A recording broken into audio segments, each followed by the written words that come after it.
भारत के इतिहास में जब भी पश्चिम भारत की शक्ति की बात होती है तो अक्सर दो नाम सामने आते हैं, समुद्र और व्यापार। लेकिन इन दोनों के पीछे एक ऐसी राजनीतिक शक्ति थी जिसने पश्चिम भारत को सिर्फ सुरक्षित ही नहीं रखा बल्कि उसे समृद्ध भी बनाया। वह शक्ति थी सोलंकी वंश। सोलंकी वंश राजपूत इतिहास का एक ऐसा अध्याय है जिसकी चर्चा उतनी नहीं होती जितनी होनी चाहिए। लेकिन एक समय ऐसा था जब गुजरात, काठियावाड़ और पश्चिम भारत का बड़ा हिस्सा इसी वंश की शक्ति के अधीन था। और यह केवल एक राज्य नहीं था, यह व्यापार, स्थापत्य, धर्म और सैन्य शक्ति का केंद्र था। सोलंकी वंश की उत्पत्ति के विषय में परंपरागत मान्यताएं कहती हैं कि यह वंश अग्निकुल राजपूतों में से एक था, यानी वही परंपरा जो चौहान, परमार और प्रतिहार से जुड़ती है। लेकिन आधुनिक इतिहासकार इसे मध्यकालीन पश्चिम भारत के स्थानीय शक्तिशाली शासक कुलों के विकास से जोड़ते हैं। इतिहास में यह वंश अक्सर चालुक्य नाम से भी जाना जाता है, विशेष रूप से गुजरात के संदर्भ में। यही कारण है कि कई ऐतिहासिक ग्रंथों में उन्हें गुजरात के चालुक्य कहा गया है, जबकि लोक परंपरा में वे अधिकतर सोलंकी नाम से प्रसिद्ध हैं। सोलंकी शक्ति का वास्तविक उदय 10वीं शताब्दी के आसपास माना जाता है। उनकी राजधानी बनी आनहिलवाड़ा पाटन। आज का पाटन गुजरात का एक ऐतिहासिक नगर है, लेकिन मध्यकाल में यह पश्चिम भारत का सबसे समृद्ध और रणनीतिक शहरों में से एक था। व्यापार मार्गों का नियंत्रण, समुद्री संपर्क और उपजाऊ क्षेत्र, इन सब ने पाटन को एक शक्तिशाली राजधानी बनाया। सोलंकी वंश के प्रारंभिक शासकों ने धीरे धीरे अपने आसपास के क्षेत्रों पर नियंत्रण स्थापित किया, लेकिन इस वंश को वास्तविक ऊंचाई पर पहुंचाने वाले शासकों में सबसे प्रसिद्ध नाम है भीमदेव प्रथम।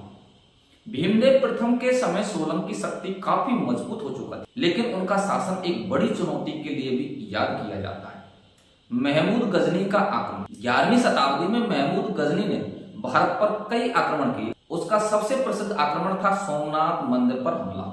जब गजनी ने गुजरात की ओर बढ़कर सोमनाथ पर आक्रमण किया तब पश्चिम भारत की राजनीति सीधे इस संकट से टकराई। यद्यपि उस घटना के विवरण विभिन्न स्रोतों में अलग अलग मिलते हैं, लेकिन इतना स्पष्ट है कि इस आक्रमण ने सोलंकी शासन और गुजरात की राजनीति पर गहरा प्रभाव डाला। इसके बाद भी सोलंकी शक्ति समाप्त नहीं हुई, बल्कि उन्होंने फिर से स्वयं को संगठित किया और गुजरात में अपनी सत्ता बनाए रखी।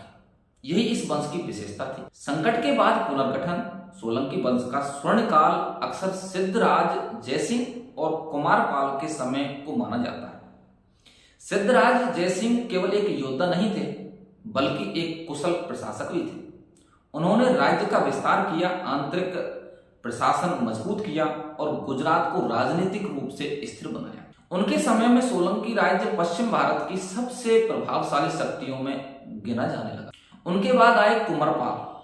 कुमारपाल का शासन सोलंकी वंश के सांस्कृतिक उत्कर्ष का प्रतीक माना जाता है। उनके समय में जैन धर्म और विद्या को विशेष संरक्षण मिला, मंदिरों का निर्माण हुआ, विद्वानों को संरक्षण मिला और गुजरात ज्ञान व स्थापत्य का केंद्र बन गया। यदि आज भी आप गुजरात और राजस्थान के कई प्राचीन मंदिर देखते हैं तो उनमें सोलंकी स्थापत्य की छाप मिलती है। मोढेरा का सूर्य मंदिर इस वंश की कला की दृष्टि का अद्भुत उदाहरण है। पत्थर में उकेरी गई वह संरचना सिर्फ मंदिर नहीं बल्कि शक्ति, गणित, वास्तु और सौंदर्य का मेल है। सोलंकी वंश की शक्ति केवल युद्ध में नहीं थी, उनकी सबसे बड़ी शक्ति थी व्यापार पर नियंत्रण। गुजरात के बंदरगाह अरब, अफ्रीका और पश्चिम एशिया से जुड़े थे। इसका अर्थ था धन, संपर्क और रणनीतिक लाभ।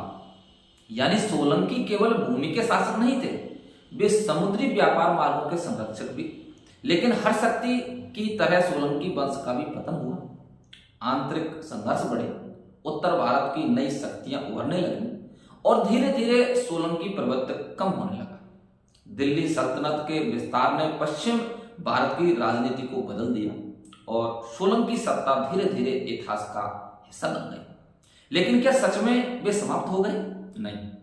उनकी राजनीतिक सत्ता भले समाप्त हुई, लेकिन उनकी सांस्कृतिक विरासत आज भी जीवित है। गुजरात की स्थापत्य कला में, मंदिरों में, शहरों में और लोक परंपराओं में सोलंकी वंश हमें यह सिखाता है कि किसी वंश की महानता केवल युद्धों से नहीं मापी जाती।